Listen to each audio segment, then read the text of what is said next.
Let's talk about this latest status report that was released today by the Department of Education. This is due to the fact that the American Federation of Teachers filed a lawsuit against them in early March, in which requires them to provide these status reports.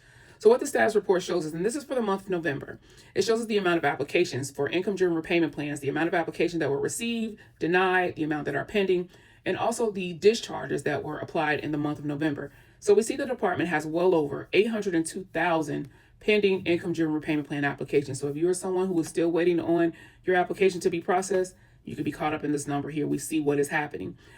They also show us when it comes to discharges, who were discharged under income-driven repayment in the month of November. So we see under income-based repayment, 170 applications were discharged.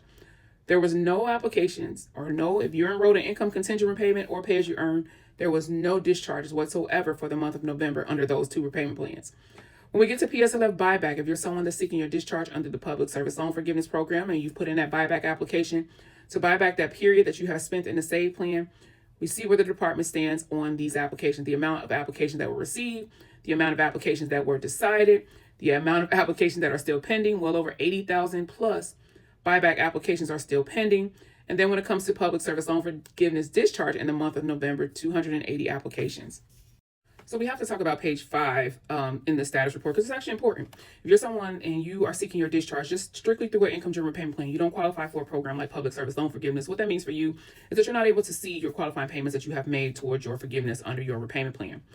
The Department of Education has a system. It's the National Student Loan Data System. And what that system allows them to do, because if you're enrolled in a repayment plan, an income-driven repayment plan, there's a time period, a payment time period that's connected to that plan. Once you reach that threshold, that is where you're eligible for your remaining balance on your student loans to be discharged. There's a system that is set up to be able to identify when a borrower has met that threshold. That's the National Student Loan Data System. What the Department of Education is stating is that currently this system is not even set up on a regular schedule. So the system isn't set up to start checking like every month to see who's eligible for discharges. Not only that, not only is the system not on a schedule, it also is currently not programmed to be able to identify discharges outside of income-based repayment. So if you are a borrower and you are enrolled in a repayment plan outside of income-based repayment, this system currently isn't able to check for those who are not in a plan, that are in plans outside of income-based repayment.